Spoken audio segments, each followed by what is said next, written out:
Bonjour à toutes et à tous, bienvenue à ce webinaire réalisé en partenariat avec la société Upsell, diffusé bien évidemment en direct sur le site lsa.fr et la plateforme Webikeo. Alors aujourd'hui, nous allons parler de l'organisation des forces de vente au service de la performance, cette fameuse performance que tout le monde recherche. Donc, dans une période de crise Covid, cumulée à un commerce en pleine mutation, on peut citer la multiplication des formats, les nouveaux concepts, la performance du drive, l'e-commerce, la proxy, sans oublier bien évidemment le drive piéton. Les marques ont plus que jamais besoin d'une force commerciale agile, active et fiable pour atteindre ces objectifs. Nombre d'entreprises, des PGC, les PME, mais aussi les grands groupes, ont choisi d'externaliser leur force de vente pour assurer avec un maximum d'agilité leur développement commercial. Pourquoi choisir d'externaliser? Quels sont les objectifs de cette externalisation? Comment s'organise la collaboration au quotidien? Quel est l'impact concret sur les performances de l'entreprise? Nous allons essayer de répondre à toutes ces questions.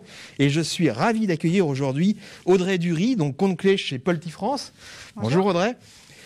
Christophe Lemétayer, CEO de Delta ProNatura France. Bonjour Christophe. Bonjour Yves. Et Fabien Fernandez, directeur commercial d'Asahi France. Bonjour Fabien. Bonjour Yves, merci de me recevoir. Et alors, Éric Ralland et Jérôme Balaï, les co-gérants d'Upsell, nous rejoindront tout à l'heure. Bon, je pense qu'il est quand même intéressant de commencer par un petit tour de table. Vous allez chacun vous présenter et surtout présenter vos marques. Et je vais commencer avec vous, Audrey. Dites-nous tout sur Polti-France. Bonjour, donc Audrey Dury, moi je suis compte clé pour le groupe Polti. Donc Polti, c'est un groupe, un fabricant de petits électroménagers, donc plus particulièrement sur les univers qui sont les nettoyeurs vapeur, les centrales vapeur et les produits de désinfection. Donc pour vous présenter rapidement le groupe, c'est avant tout un groupe italien. Donc notre maison mère est basée à côté de Milan. C'est un groupe familial. C'est monsieur et madame Polti qui ont créé en 1978, donc il y a plus de 40 ans, la première centrale vapeur avec système de chaudière et bouchon de sécurité. Donc pour la petite histoire, c'est le bouchon qui représente notre logo aujourd'hui. C'est aussi l'inventeur du nettoyeur vapeur, le Vaporetto, qui est d'autant plus connu en France, avec les premiers nettoyeurs vapeur et chaudières à système haute pression. Le groupe Polti, c'est un groupe qui investit beaucoup en recherche et développement. C'est 5% du chiffre d'affaires chaque année qui est investi sur les recherches de nouveautés, de technologies. C'est beaucoup d'investissements également sur les sujets marketing et communication. On a été ravis notamment, par exemple, d'être de retour sur les écrans télé ces 15 derniers jours. Voilà, donc c'est un groupe très dynamique. Il faut savoir aussi que notre usine de production est basée en Italie, ce qui veut dire que c'est 55% de la fabrication qui est made in Italy. Voilà, donc nos marques aujourd'hui, c'est Vaporella pour les univers centrale vapeur, c'est Vaporetto pour les nettoyeurs vapeur, que ce soit des formats balais, des formats traîneaux et des formats également 2 en 1 qui sont l'aspiration et le nettoyage vapeur. Et on fait également une nouvelle gamme qui a été lancée cette année qui s'appelle Polti Sani System et qui est une gamme spécifique pour la désinfection. Alors j'imagine que la malheureuse actualité de cette année favorise vos ventes. C'est quand même probablement une bonne année. On peut le voir comme ça. On a un produit qui peut aider en tout cas et qui élimine 99,9% des virus. Alors Christophe Lemétayer, dites-nous tout. Que se cache-t-il derrière Delta ProNatura ? Donc Delta ProNatura France, c'est la filiale du groupe Delta ProNatura, qui est un groupe allemand qui a été créé en 1934.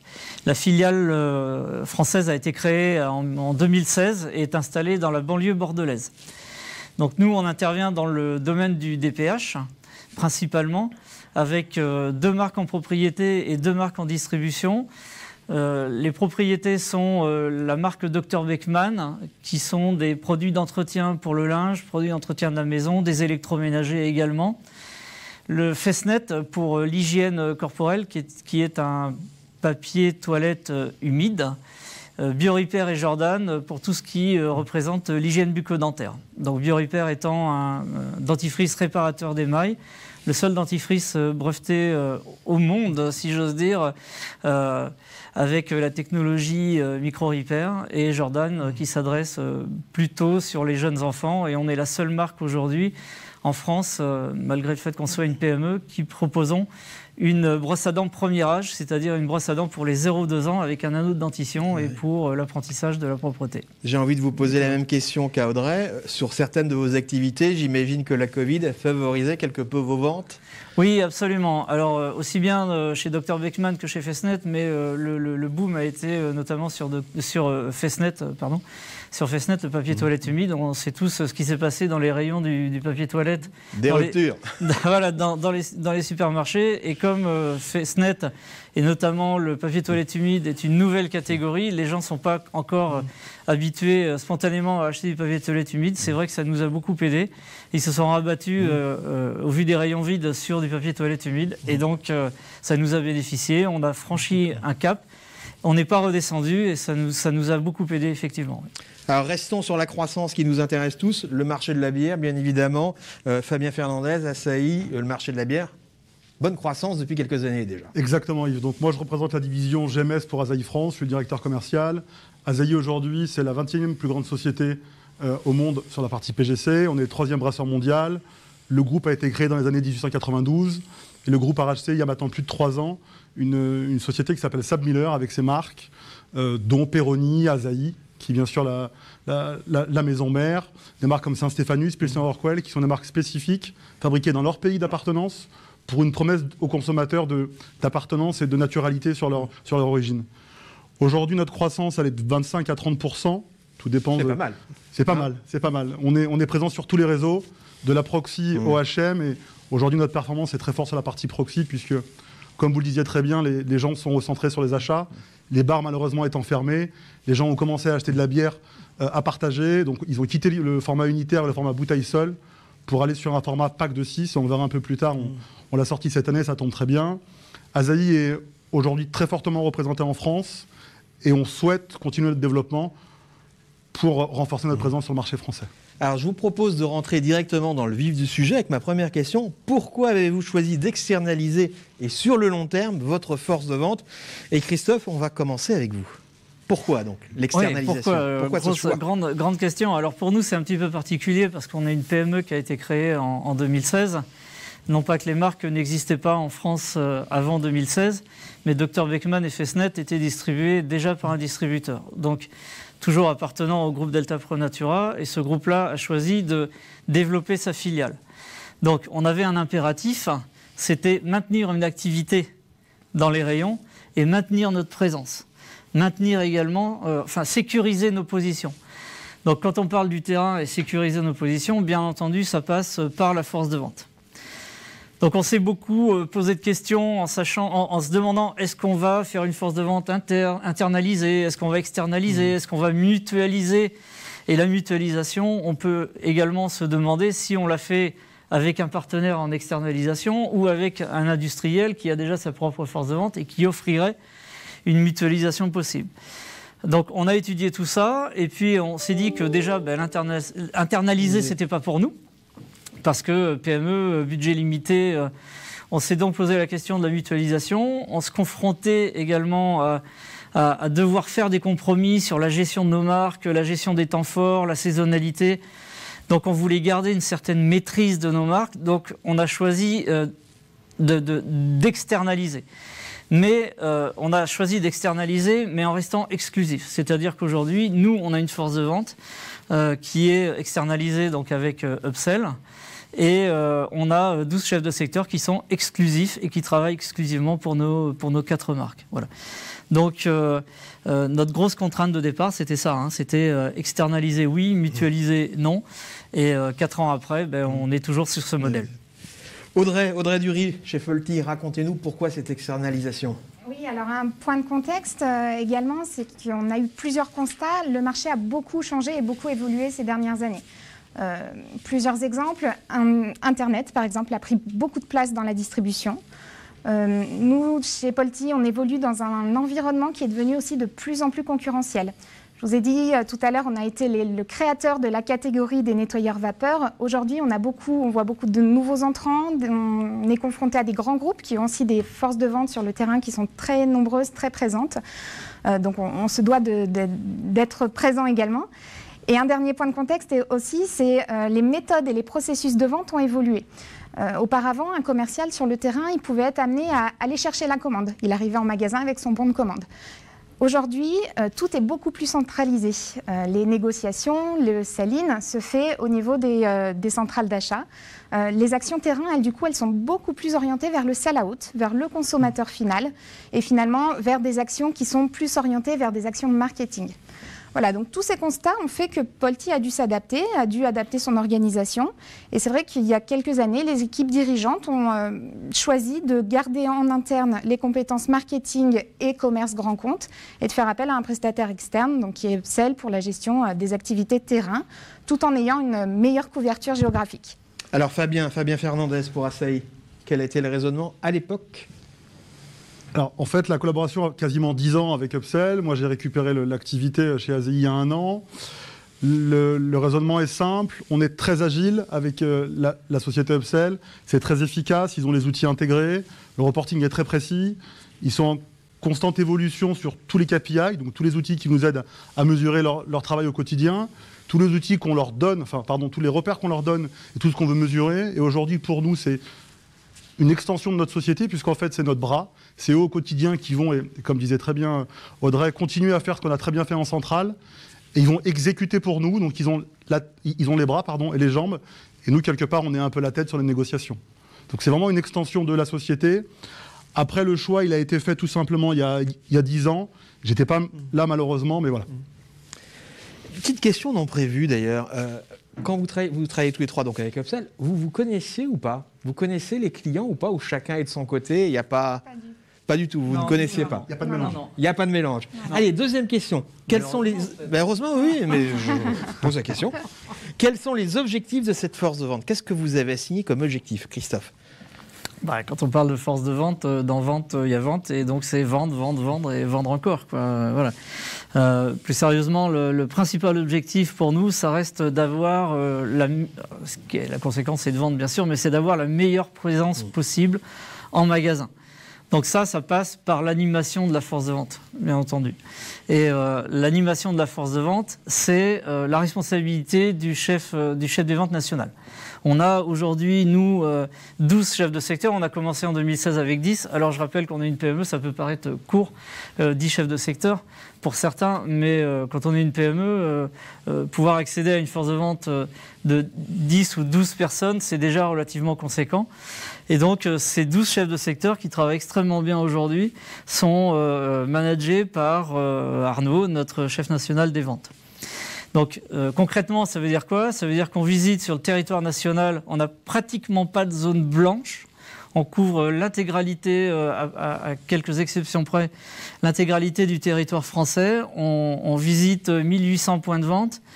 On fait 14 000 visites à l'année. Et les objectifs, puisque c'était votre question de départ, Yves, c'est tout simplement, c'est basé sur les 4 P. On ne va pas chercher midi à 14h. Alors, pour traduire en termes opérationnels ce que sont les 4 P chez nous, c'est travailler l'ADN. Quand on est une PME avec 4 marques à gérer, on privilégie le nombre de magasins. On n'est pas dans des calculs où on se dit la DV, alors on la regarde bien entendu. Mais avant tout, on veut une couverture la plus grande possible. C'est la chasse aux ruptures. Je crois que ça, c'est le mal actuel. C'est le gros problème de tout le monde. La visibilité dans le rayon, et c'est là aussi où les chefs de secteur ont un rôle et leur performance a un rôle clé, c'est-à-dire pouvoir avoir la bonne place dans le rayon. Tout le monde la veut, celle-ci. Donc il faut avoir les compétences pour pouvoir se battre et pouvoir l'obtenir. Et puis, le dernier point dans les 4 P, c'est bien entendu les promotions. Et comme on fait beaucoup de promotions, et notamment dans le DPH, on a entendu nos acteurs avec Egalim, nos distributeurs qui allaient se rabattre sur le DPH pour faire le dommage collatéral de la loi. Ouais. Un peu le dommage collatéral, effectivement. Donc il faut bien gérer les remontées promo pour optimiser au maximum ce qu'on a pu négocier. Et en dernier, ponctuellement, la manière dont on peut gérer notre force de vente, c'est également réaliser des commandos. Alors des commandos, pour certaines entreprises, c'est fait avec une entreprise différente, ou quand on a une force de vente interne, c'est fait, c'est ce qu'on appelle une force de vente supplétive, alors là, pour le coup. Mais nous, on l'a fait avec nos propres chefs de secteur. C'est-à-dire qu'on organise 1-2 fois à l'année sur un périmètre qui est plutôt supermarché. On organise des commandos, voilà, pour aller chercher de l'ADN, faire monter l'ADN, et je dois dire que les résultats sont plutôt probants dans ce qu'on fait. Alors, même question Audrey sur les objectifs. Alors, l'objectif principal, ils sont assez proches de ceux de Christophe. Hein. L'objectif principal, c'est avant tout de relayer les accords qui ont été pris au niveau des centrales d'achat. C'est vraiment notre porte-parole sur le terrain. Donc, ils doivent vraiment s'assurer que tout ce qui a été négocié soit bien mis en œuvre et appliqué. Donc ça passe par, concrètement en magasin, ça passe par différents leviers. C'est vérifier évidemment la bonne présence de nos produits. Ça peut paraître basique, mais si on n'est pas là, on ne peut pas vendre. Donc c'est vraiment également l'ADN, favoriser et développer l'ADN. C'est veiller à la bonne exposition de nos produits, donc à travers des mises en avant. Donc pour ça, on leur donne tout un tas d'outils marketing, des PLV, des displays, des présentoirs, pour vraiment donner un maximum de visibilité à nos produits. C'est aussi former les vendeurs. Alors, la particularité sur nos produits, c'est que les vendeurs, les chefs de secteur interviennent principalement sur le réseau GSS, les grandes surfaces spécialisées. Donc, ils portent bien leur nom, ce sont des spécialistes et ces magasins-là, ils ont des vendeurs qui sont des experts sur les produits. Comme on vend des produits qui sont assez techniques, on a un vrai rôle d'accompagnement auprès des vendeurs là-dessus. Donc, il y a un gros travail de la force de vente qui est fait sur la formation des vendeurs sur nos produits. C'est aussi présenter les nouveautés. Je vous disais tout à l'heure, en présentant la gamme, qu'on a lancé cette année une nouvelle gamme spécifique pour la désinfection qui s'appelle Polti Sanisystem. Donc, pour vous présenter un des produits sur lesquels ils ont une grosse mission en ce moment sur la présentation, c'est le Polti Sanisystem Business. Ce produit, ça ressemble à un nettoyeur vapeur. Hein. On a une cuve, à l'intérieur on y met de l'eau, ça marche un peu comme une cocotte minute, ça monte en pression, ça génère de la vapeur. Cette vapeur, elle arrive vers un pistolet. Ce pistolet, toute la technologie de ce nouveau produit se trouve dans le pistolet. Il va venir surchauffer la température à 180 degrés, ce qui nous permet d'assurer et d'affirmer que le produit va éliminer 99,999% des virus, des germes, des bactéries. Le champ d'application, il est infini puisqu'on peut vraiment l'utiliser sur tous les types de, tous les types de surfaces, les solides, les textiles, etc. C'est sans contact, c'est sans produits chimiques. Donc c'est vrai qu'on a un produit qui est fabuleux et qui répond à une demande qui est malheureusement très présente et très urgente. La difficulté et la mission qu'on a à mon niveau, au niveau d'Upsell, c'est de faire connaître ce produit. La difficulté, c'est d'aller vite. Donc là, ils ont vraiment un gros rôle de présentation du produit, de formation des vendeurs. Et un dernier point sur les objectifs de cette force de vente, c'est également de nous remonter un maximum d'informations qui peuvent être visibles sur le terrain, que ce soit de la veille concurrentielle, des informations auprès de l'enseigne, etc. Alors, Fabien Fernandez, Assaï, les objectifs de départ. Écoutez, je pense que beaucoup de choses ont été dites. Pour nous, c'est l'ADN. Et comme disait très bien Eric, c'est vendre. Le but du jeu, c'est d'exposer notre produit dans le plus grand nombre de magasins qui ont été négociés ou pas. Beaucoup de magasins se négocient aussi en face à face. C'est d'avoir un maillage territorial très fort. C'est très compliqué quand on a des concurrents qui ont 400, 500 personnes sur le terrain et vous n'avez que 20 personnes. Juste pour vous donner un repère, moi j'ai commencé il y a 10 ans, alors c'était pas moi à l'époque, avec 2 personnes avec Upsell. Aujourd'hui, on va l'année prochaine sur une tendance à 30 personnes, 3 chefs des ventes, une personne data analyst pour analyser toute la partie CRM et le reste, toute l'équipe terrain qui va visiter au quotidien. On est DN, on l'a très bien dit, taux de rupture. On a des KPI qui sont aussi des mètres linéaires, des facings. Et tout simplement, c'est exposer et donner la meilleure exposition à nos marques, expliquer le bienfait de nos marques, qu'est-ce qu'elles vont apporter aux consommateurs, la rentabilité, ces éléments-là, et tout simplement faire sublimer les marques du groupe dans les rayons des magasins et éviter la rupture et optimiser les passages et surtout optimiser les bons passages et pas des visites avec un plan de vente laissé dans une bannette, être plus malin et plus agile que les autres. Mais c'est ce que propose Upsell aujourd'hui avec nous et surtout, ils ont cette agilité et ce repère à nous aider. Quand on est des petites forces de vente et qu'on va avoir des points d'impact très forts pour faire monter l'ADN ou pour descendre des assortiments, pour remonter de la promotion, on déplace la force de vente sur des points d'impact et on va pendant 3 jours. Et ça, c'est vraiment La spécificité d'Upsell, c'est nous aider à optimiser ces éléments-là. Et c'est pour nous aujourd'hui des objectifs d'avoir une très bonne DN, tout ce qu'on a dit tous les trois il y a 5 minutes. Alors le choix du partenaire est fait, les objectifs sont fixés. Maintenant, comment ça se passe au quotidien, Christophe? Comment s'organise cette collaboration quotidienne? Alors il y a deux choses dans la collaboration, parce que si on veut une performance, il faut aussi motiver, bien entendu. Mais tout d'abord, dans la collaboration, quand on externalise, c'est, tu l'as dit tout à l'heure Fabien, c'est avoir une agilité qui est la même que si on avait une force de vente en interne. On a, et on ne peut pas le nier ni l'oublier, on a un cadre légal qui est derrière, et on ne peut pas gérer une force de vente en tant qu'industriel. Hein. On ne peut pas gérer une force de vente externalisée comme on gérerait une force de vente interne. Donc tout le jeu en amont, je dirais, et avec les managers, et également avec la force de vente, c'est d'essayer de s'organiser pour faire en sorte que nos chefs de secteur, puisque chez nous, chez Delta ProNatura, on parle de nos chefs de secteur, on est presque dans le schéma force de vente interne, en tout cas on essaye de s'en rapprocher, et c'est de créer de la proximité. Et cette proximité, afin que les chefs de secteur puissent s'identifier aux marques, les représenter le mieux possible, de manière à ce qu'ils puissent s'engager. Ça, c'est quelque chose chez nous qui est très très important. La collaboration, elle va également jusqu'au pilotage. Au pilotage, je dirais, quelque part dans les objectifs, et on y viendra très certainement tout à l'heure. Mais c'est le pilotage également des KPIs. Et qu'est-ce qu'on va suivre? Comment est-ce qu'on suit la performance de nos vendeurs? Donc il y a un outil qui est mis en place chez Upsell, un outil de reporting et de monitoring qui est plutôt bien fait et qui nous permet de suivre les performances au magasin si on le souhaite, avec des systèmes de photos, voilà, comme tout CRM peut l'avoir. Ensuite, pour ce qui est de la motivation de nos 12 chefs de secteur, donc, qui sont gérés par Arnaud, Arnaud, lui, est en relation directe avec nous.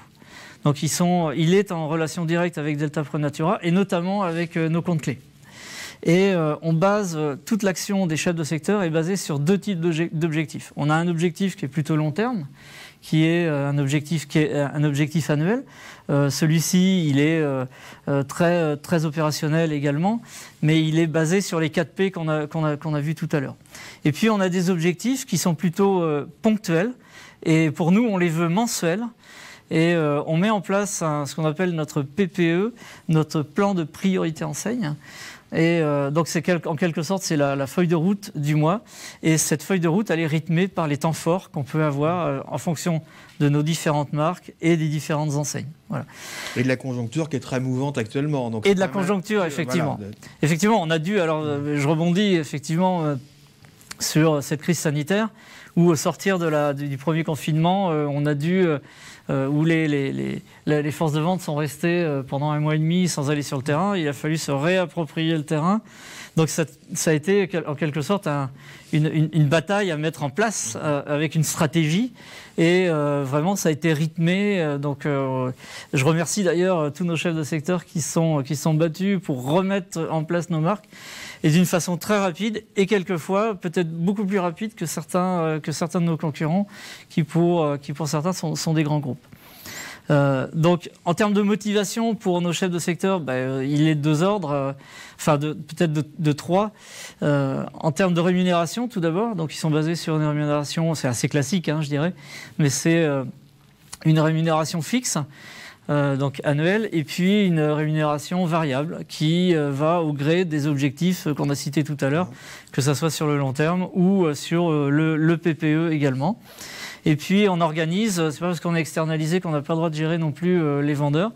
Donc nous, chez Delta ProNatura, et en collaboration avec Upsell, on organise différentes réunions entre notre force de vente, mais également les équipes marketing, présentation des innovations, présentation point à date des chiffres clés avec les enseignes, point des négos, également mise en place et redescente des accords sur le terrain, et puis un séminaire annuel qu'on essaye de mettre en place. Cette année, malheureusement, on n'a pas pu le faire. C'est un peu compliqué. Voilà, mais l'an dernier, par exemple, on est allé 4 jours en Corse avec toute la force de vente. Et c'est aussi un moment privilégié pour les vendeurs. parce qu'ils peuvent voir à ce moment-là et partager un moment concret avec les équipes Delta Pro Natura. C'est-à-dire on a le service marketing, on a aussi bien la supply chain, on a le service commercial, les assistantes commerciales, voilà. Donc tous les gens qui au quotidien échangent avec eux par email ou par téléphone, c'est plutôt sympathique maintenant de pouvoir se retrouver dans un cadre un peu plus convivial. Voilà. Alors, Audrey Dury, comment s'organise la collaboration? Qu'en Italie, c'est peut-être pas la peine d'aller en Corse d'ailleurs. Là, il y a de belles régions là-bas. C'est ça.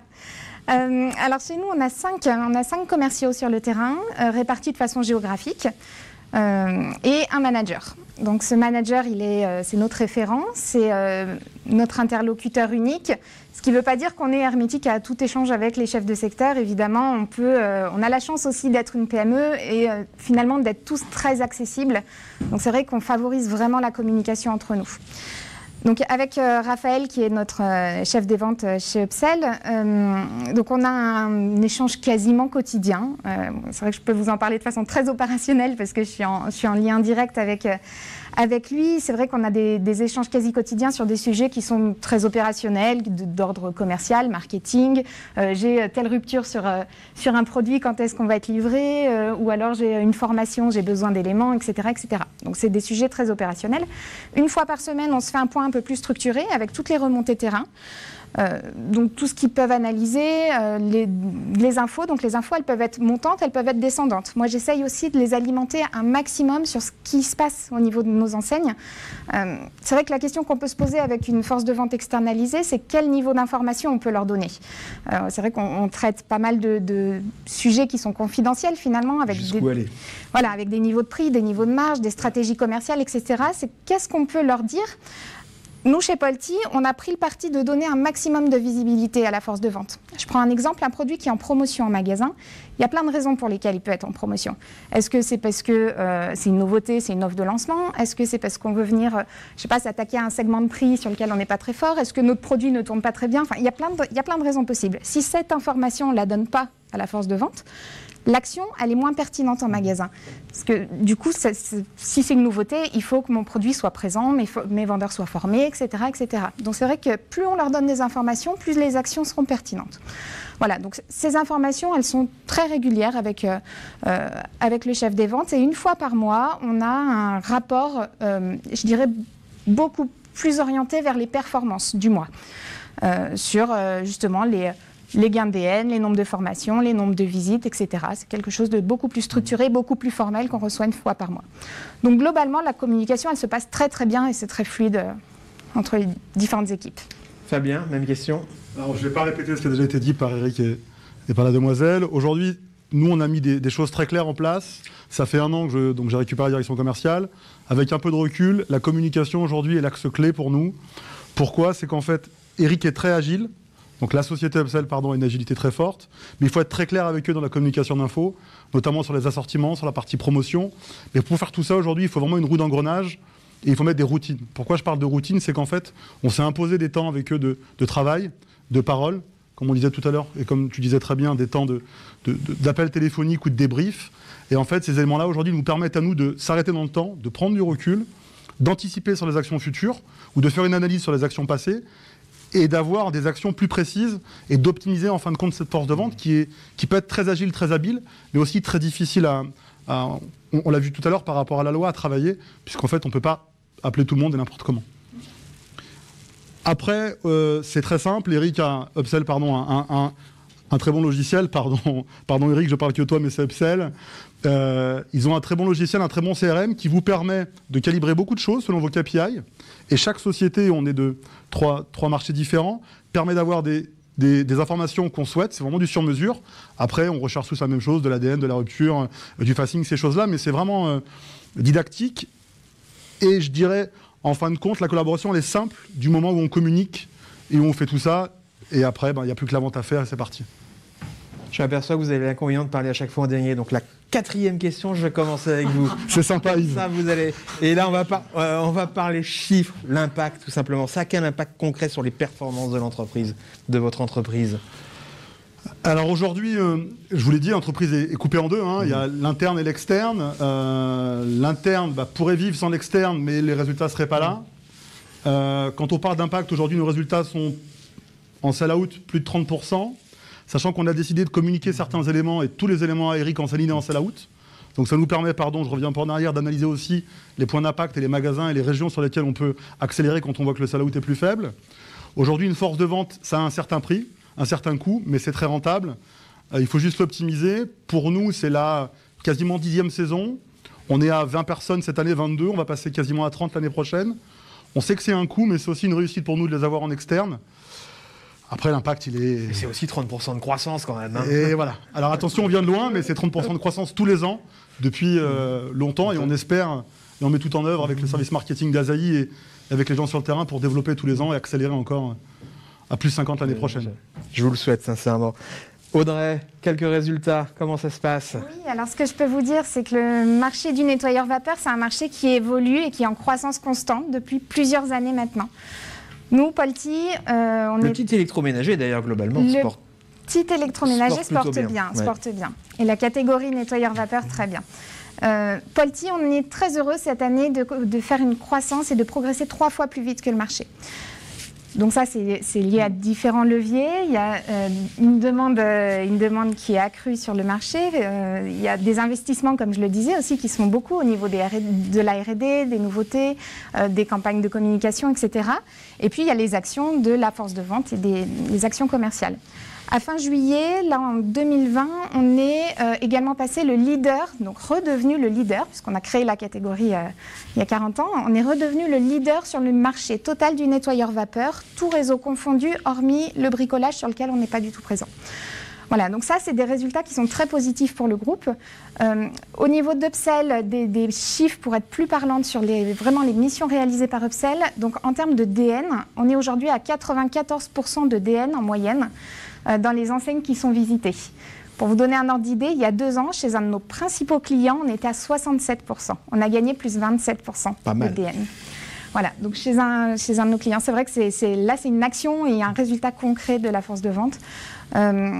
Quoi vous dire de plus? Les formations, en termes de formation, c'est 350 magasins en 2020 qui auront été formés à nos produits avec des formations techniques, malgré le contexte qu'on connaît et la fermeture de nombreux magasins en début d'année. Donc c'est des performances qui sont vraiment très positives et en termes de PLV, c'est tous les jours, toutes les semaines, des dizaines de displays, de présentoirs et de PLV qui sont installés. Donc c'est voilà, très positif. Christophe, des résultats? Des résultats, oui. Alors quand on parle d'impact, effectivement, l'impact, il est d'abord financier parce que Jérôme, une force de vente, ça coûte cher. Mais ça coûte cher aussi si c'est interne. Voilà. Non, c'était pour la boutade. Moi, je ne peux pas comparer la différence qu'il peut y avoir en termes d'impact entre une force de vente interne ou une force de vente externalisée, puisqu'on parle des forces de vente externalisées aujourd'hui. C'est bien aussi de le mettre en regard avec une force de vente interne. Donc, quand nous, on a créé Delta Pro Natura, on a choisi le modèle externalisation, et donc on y est toujours aujourd'hui. Donc, c'est difficile pour juger la différence de performance qu'il peut y avoir. Nous, aujourd'hui, on est contents. On observe dans nos chiffres, depuis 2016, une croissance continue à 2 chiffres. Donc, 4 ans de suite, on a une croissance à 2 chiffres. Et toutes nos DN sur nos 4 marques sont en progression. Nos parts de marché se portent très très bien. Notamment, alors on peut reparler du coup de boost sur la catégorie du papier toilette, bien entendu. Mais il a aussi fallu assurer dans les magasins, et la force de vente a été un élément clé également pour qu'on puisse assurer. Et puis, on a notamment, ce qui me fait plaisir, c'est qu'on a des remontées positives du terrain côté distributeur. Ça, c'est quelque chose qu'on n'entend pas souvent. Et nous, on l'entend quand nos comptes clés vont dans les enseignes, on a un bon retour qui remonte des magasins. Voilà. Notamment, on parlait des commandos tout à l'heure, et quand on fait des commandos, c'est bien souvent dans les magasins qu'on ne visite pas forcément régulièrement, et ils sont contents de nous voir. Voilà. Donc, et puis, c'est lié aussi à la qualité. Donc pour moi, sur tous ces résultats, qui est la croissance à 2 chiffres, un gain de DN, une meilleure place dans les rayons, un nombre de facing gagnés, tout ça, on peut le suivre dans le reporting. Bien entendu, la force de vente et les vendeurs sont au cœur du process. Une question pour vous, Fabien. Quelques mots sur le premier confinement. Comment vous l'avez vécu? Comment les équipes l'ont vécu? Normal, comme tous les Français, mais au global, c'était très compliqué parce que tout s'est arrêté. Les équipes ont été interdites de magasins parce que protocole sanitaire et ces éléments-là.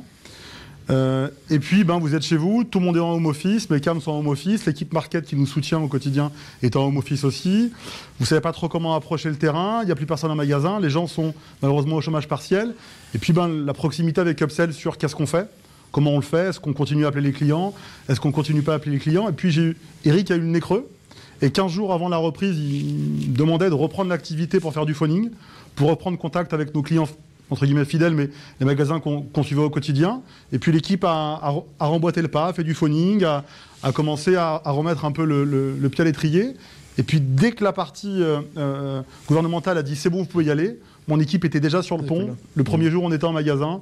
Et pour nous, c'est une très grande réussite, puisque l'agilité, on le disait tout à l'heure, et la rapidité, pour moi, font partie des éléments qu'on recherche dans une force de vente. Et aujourd'hui, celle-là. Et nous l'a donné, en tout cas. Et c'est une partie des 30% de réussite de cette année. Alors, qu'est-ce que vous avez tous les trois envie de dire en mots de conclusion? Je vais commencer avec vous, Audrey. Qu'est-ce que vous voulez dire en mots de conclusion? Non, pour conclure, je pense qu'on a une organisation aujourd'hui qui est très satisfaisante. On a une équipe sur le terrain qui est vraiment très active, très agile, qui sait saisir toutes les opportunités qu'elles peuvent percevoir en magasin. Donc la collaboration se passe très très bien, les résultats sont positifs, on est content, nos acheteurs en centrale semblent également être contents des actions qui sont menées sur le terrain, donc c'est un mix interne-externe qui fonctionne très très bien. Christophe? Conclusion, c'est en fait il faut rationaliser. Quand on est une PME, on est personnellement et chez Delta ProNatura, nous on fait face avec nos marques quasiment que à des grands groupes qui ont des moyens énormes. Donc il faut rationaliser et optimiser. Donc il faut être réactif avec les moyens limités qu'on peut avoir. Et la force de vente aujourd'hui interne nous permet tout autant externalisée, nous permet tout autant d'être agile qu'une force de vente externalisée. Nos chefs de secteur, nous, ils sont très performants. D'ailleurs, on se fait piquer de temps en temps. Voilà, donc ça c'est le jeu. Mais on obtient des bons résultats, on est content. Chez Upsell, ils sont contents. Nous, on est contents. Donc c'est une collaboration qui est jusqu'à présent, en tout cas au bout de 4 ans, qui est gagnante-gagnante. Voilà. Fabien, un mot de conclusion aussi? Moi, je voulais juste remercier les hommes, parce qu'au travers des sociétés, qu'elles soient supplétives ou des marques, il y a des équipes qui travaillent ensemble. Je voulais simplement remercier l'équipe d'Eric, d'Upsell, mais Eric étant le président, c'est un petit joke pour Eric, et Julien, le chef des ventes qui gère l'activité pour nous. Et puis derrière, remercier l'équipe marketing d'Azaï, Bénédicte Toudin, Claire et mon équipe CAM qui au quotidien œuvre pour que tout se passe bien, et on essaye, on va dire au maximum, d'être transparent avec Upsell et de leur donner les meilleurs outils pour réussir. C'est une histoire d'hommes, donc merci aux hommes avec qui on travaille et aux femmes. Merci, mais l'homme peut être une femme. Donc merci aux équipes et j'espère que vous me regardez, je pense que vous êtes nombreux aujourd'hui. Oui, Christophe, Oui, je crois que Fabien, tu as dit un mot qui était très important et tu l'as mentionné tout à l'heure, Audrey, c'est la transparence. Et je crois que si on veut qu'une force de vente interne fonctionne parfaitement, il faut mettre l'accent sur la transparence et il faut travailler comme si c'était, je l'ai dit aussi, comme si c'était une force de vente internalisée. C'est ça, la confiance. Et donc c'est la confiance et la transparence. Alors, on va recevoir juste après Eric et Jérôme d'Upsell. Je vois qu'il y a quelques questions Internet. Je vous donne le joker, c'est-à-dire soit vous avez envie de répondre et vous y répondez, et si vous y répondez pas, eh bien c'est Eric et Jérôme qui auront le droit à la question. Il y a plein de questions, je vais juste en prendre 3. Alors, que privilégiez-vous avec une force de vente supplétive, le sell-in ou le sell-out? Après ça dépend ça dépend de la cible client, mais on privilégie le sell-out parce que s'il y a trop de sell-in et que ça sort pas, les produits restent dans les étagères. Après, ça dépend est-ce que c'est un indépendant intégré, est-ce que c'est un assortiment que vous souhaitez faire descendre ou de la promo que vous souhaitez vendre. C'est un peu les objectifs que vous vous donnez par rapport à la période au client. Moi, je dirais tout. Après, c'est le cas concret qui vous donne la réponse, mais peut-être qu'Eric et Audrey vont... On aura le temps juste d'une réponse par personne, sinon je vais dépasser là. Alors j'arrête, je parle plus. Comment déterminer... Non, allez, vas-y, Christophe, t'avais vraiment envie de répondre. C'est dommage parce que ma réponse était meilleure que celle de... c'est très gentil. Mettez la pression. Non, mais chacun va midi à sa porte. Mais chez Delta, en fait, ce qu'on essaye de faire, c'est de privilégier le sell-out parce qu'on se dit que si on dit sell-out, le sell-in viendra forcément après, quoi. Quitte à avoir des ruptures, mais en tout cas, il vaut mieux favoriser le sell-out chez nous, en tout cas, Alors, pour nos produits. Qui veut répondre à cette question? Comment déterminez-vous le ROI de vos forces de vente? Ou est-ce que vous préférez que ce soit... On va laisser répondre Eric et Jérôme, Voilà, c'est sympa. ils auront Ouais, cette hein. question-là. Mais écoutez... Il ne tient qu'à eux qu'ils soient bons. Ah, ben voilà, mais ils sont prévenus, là, ils entendent. Merci à tous les trois. Merci beaucoup. Merci. Alors, là, on est dans le protocole sanitaire oblige. Donc, je vais demander à Eric Graland et Jérôme Belaï, donc les deux co-dirigeants d'Upsell, de me rejoindre. Vous allez quitter le plateau. Merci Eric, bonne journée. Ils vont Merci venir, mais le plateau va être nettoyé. Et donc, Merci. merci à vous, en tout cas, ça a été très clair et très intéressant. Merci À à vous. bientôt, merci. Au revoir. Et pendant que ce protocole sanitaire s'applique, moi j'ai demandé à Eric et à ses équipes de me donner quelques bons petits conseils pour les forces de vente, notamment parce que tout le monde parle de la proximité. Alors, 5 conseils pour être efficace lors de ces visites en proxy, sujet très tendance. Premier conseil, bonjour Eric, couverture et plan de tournée. Il est possible de sélectionner les magasins à visiter selon leur potentiel, mais cette approche... Bonjour Jérôme. Mais cette approche, je continue, j'en ai perdu le fil, mais cette approche ne permet pas d'optimiser le plan de tournée. Upsell recommande de préparer des mini-tournées de plus ou moins 8 à 12 points de vente par jour, selon la largeur de gamme, tous très proches les uns des autres pour gagner en efficacité et du coup visiter davantage de magasins en réduisant le temps de transport. Idéalement, les points de vente seront visités en semaine 1, puis de suite en semaine 2 pour mesurer les résultats de l'action de la semaine 1. J'espère que j'ai été clair. Deuxième conseil, Eric, méthode et outils. Il faut préparer un pitch produit sur l'offre qui pourra être présenté en moins d'1 minute. Il doit être percutant et le support idéal est soit le papier, soit la tablette. Vous répétez devant une glace. Troisième conseil, communication et agilité.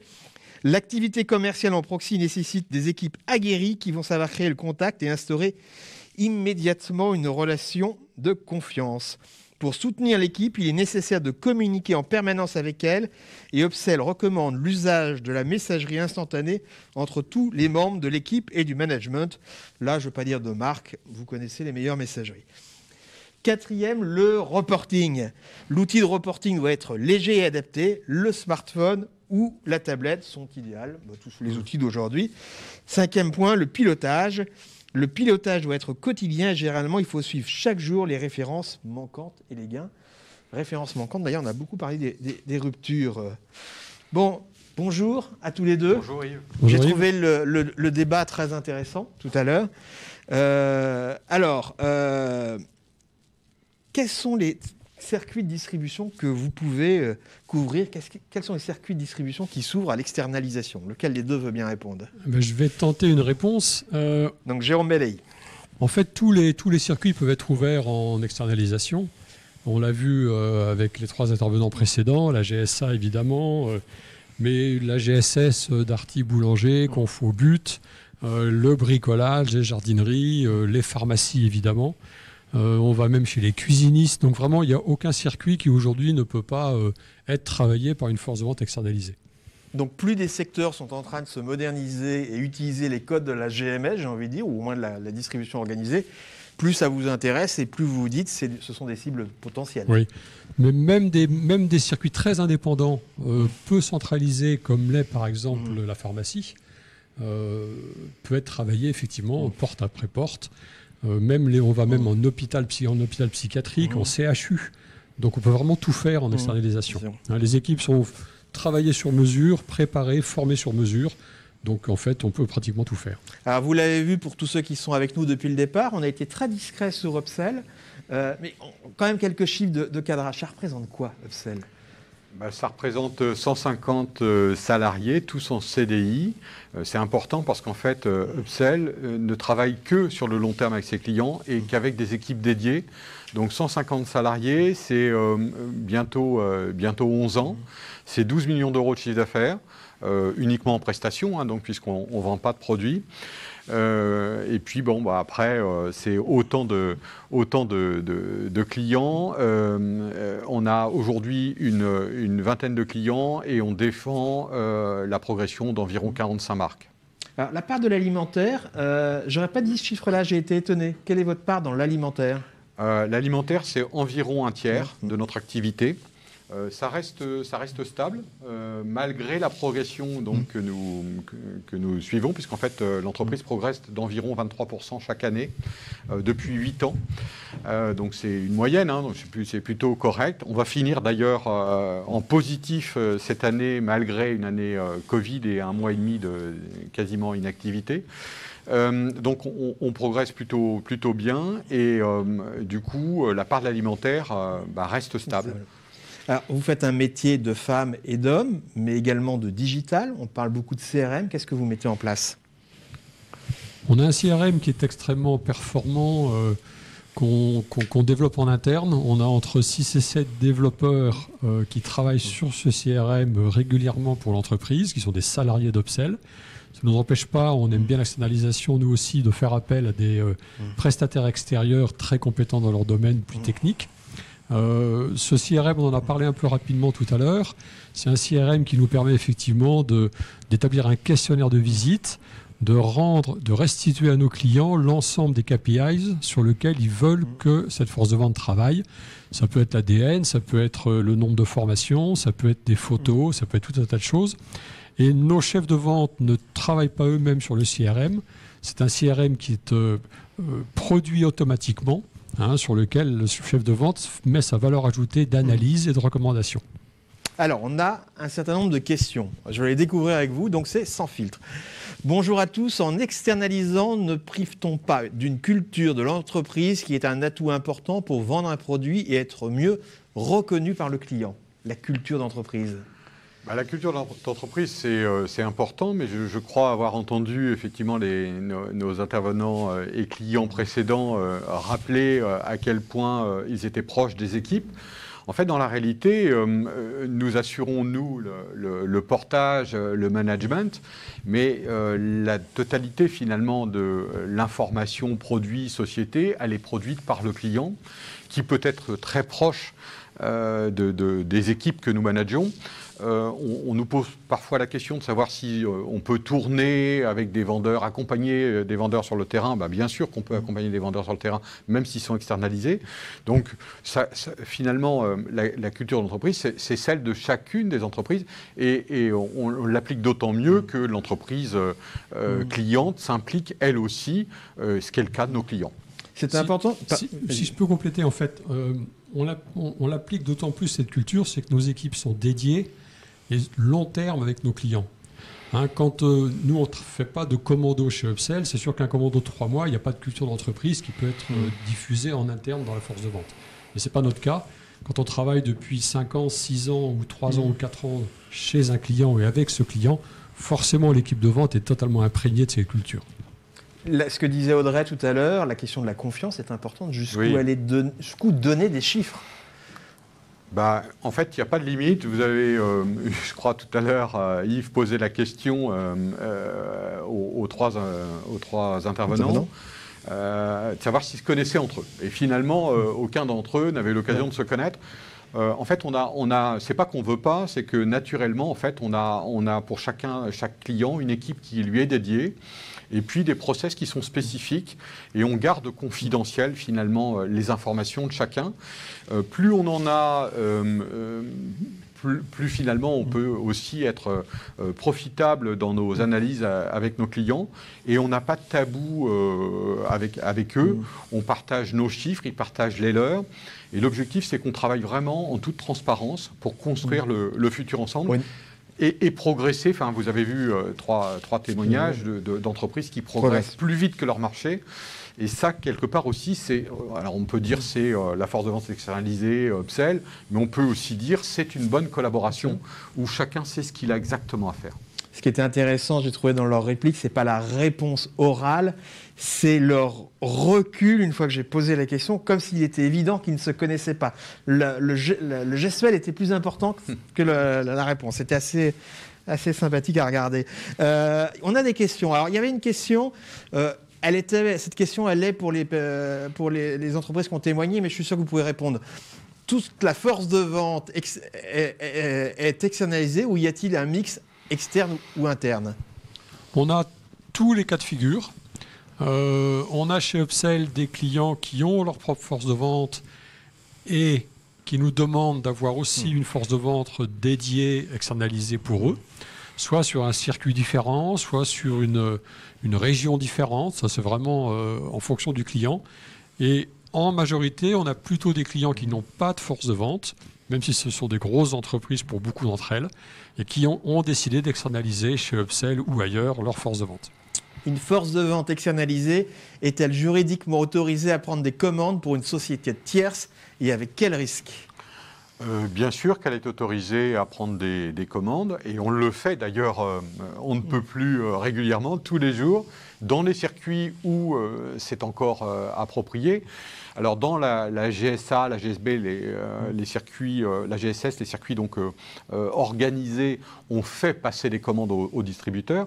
Par contre, il y a tout un tas de réseaux où on prend des commandes comme la pharmacie, on ouvre des comptes.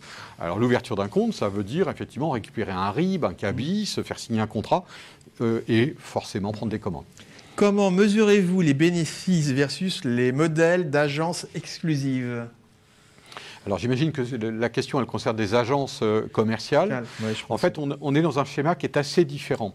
Une agence commerciale, c'est quelqu'un dont la rémunération est souvent un élément variable du chiffre d'affaires, et exclusivement variable, mais dont, en contrepartie, les obligations sont relativement faibles. Donc il y a peu d'obligations territoriales de couverture, il n'y a quasiment pas d'obligation de reporting, il n'y a pas d'obligation de couverture. L'agence effectue un travail et à chaque fois qu'on peut mesurer qu'elle a travaillé, elle perçoit une commission. Alors que nous, de notre côté, on est vraiment finalement en liaison directe avec nos clients et nous exécutons ce qu'ils nous demandent d'exécuter, ce qui n'est pas le cas, encore une fois, pour un indépendant. Alors, selon vous, l'externalisation des forces de vente peut-elle concerner tous les secteurs d'activité, dont celui des services aux entreprises ? Vous avez un petit peu répondu tout à l'heure. J'ai commencé à Jérôme. répondre, on n'a pas parlé des services aux entreprises, mais oui, bien sûr. Demain, on peut très bien travailler de l'assurance, on peut très bien travailler du service RH, on peut très bien travailler pour du service compta, enfin, tout est open, absolument tout. Est-ce que les forces de vente externalisées sont est-ce qu'on peut mutualiser des forces de vente externalisées ou sont-elles monoclients ? Alors on peut mutualiser, bien sûr, mais ce n'est pas notre choix. Ce n'est pas le choix chez Upsell que nous avons opéré. Et ce n'est pas un choix par défaut, c'est vraiment parce que nous avons testé ce modèle. Et après l'avoir analysé il y a quelques années, on a pris la décision de ne pas le généraliser parce que c'est quelque chose qui dilue finalement l'effort. Et on préfère avoir des équipes un peu plus petites. Peut-être que ça sera la question suivante. Mais autrement dit, je peux me payer 5 personnes. Est-ce qu'en mutualisant, je ne pourrais pas en avoir 10 ? On va plutôt conseiller de commencer à 5. Ouais, et puis comme Fabien Fernandez le disait tout à l'heure, passer de 5 à 50 dans les 2 ans, 3 ans, 4 ans qui viennent. Avec ces 30% de croissance par an. L'externalisation de la force de vente est-elle possible sur des cycles de vente longs avec des produits plus ou moins complexes ? Il y a forcément une limite à ça, en tout cas pour notre type d'entreprise. Demain, s'il faut vendre de la centrale nucléaire, on va vite comprendre qu'on ne va pas forcément faire appel à une force de vente externalisée. Quoi qu'il peut y avoir un expert commercial qui va vendre des Airbus, évidemment, mais dans nos métiers, ici, sur ce plateau, une force de vente telle que nous les entendons, nous, dans tous les adhérents du SORAP, c'est plutôt des cycles de vente courts. Question intéressante. Je suis une start-up, j'ai envie de faire du test and learn. Est-ce que je peux juste vous essayer sur un département ? Alors, sur le principe, pourquoi pas. Néanmoins, bien entendu, il faut étudier les attendus. On ne peut pas effectivement mettre en route une machine importante si la visibilité est courte. Il faut qu'on soit aussi séduisant dans nos offres d'emploi, puisqu'en fait, n'oublions pas qu'on recrute sur mesure. Et donc, on va recruter pour potentiellement le patron de cette start-up, pour son métier, pour ses produits.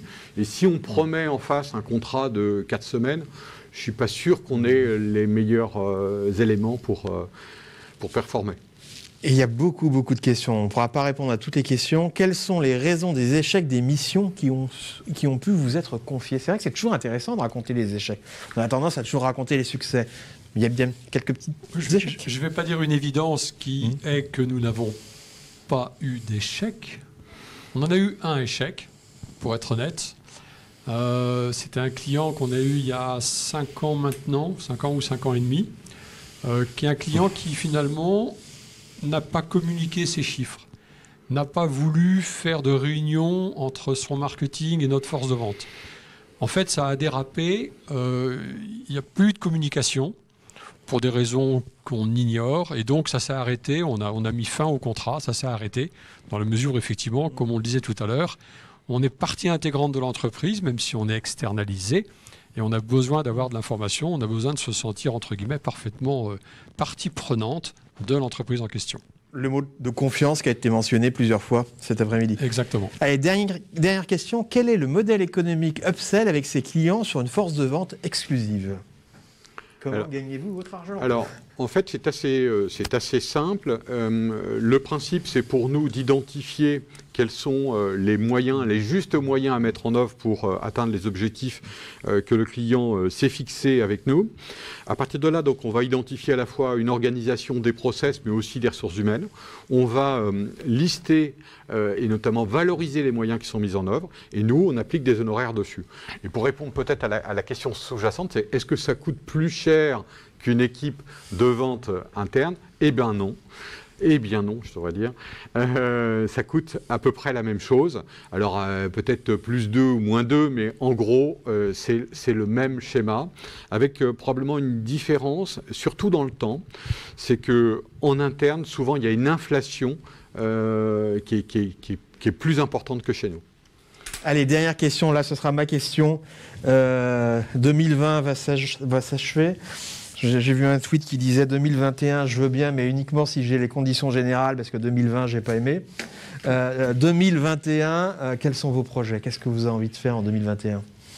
En fait, en 2021, ce qu'on va faire, c'est bien sûr continuer ce qu'on sait bien faire, c'est-à-dire bien traiter nos clients, étendre les réseaux sur lesquels nous intervenons. On devait démarrer par exemple la coiffure, ça a été stoppé là, donc le client démarre début d'année.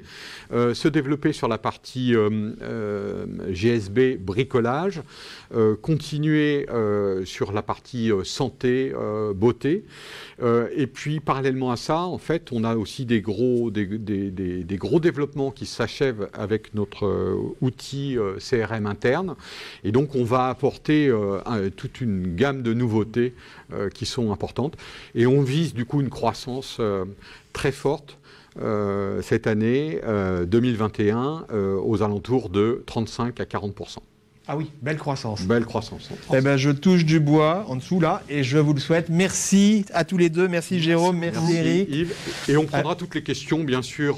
Vous pouvez continuer à poser vos questions sur Internet, sur l'application. Bien évidemment, vous y répondrez. Je crois qu'on est déjà plus de 400 aujourd'hui. Donc ce webinaire touche à sa fin. Je remercie tous les intervenants de leur présence ainsi que les internautes de votre participation. N'oubliez pas que vous pourrez très rapidement voir le replay sur la plateforme Webikeo et donc vous pouvez passer le mot à vos petits collègues, surtout d'aller voir le replay. Et puis vous pourrez donner une note à ce webinaire et laisser des commentaires, poser vos questions.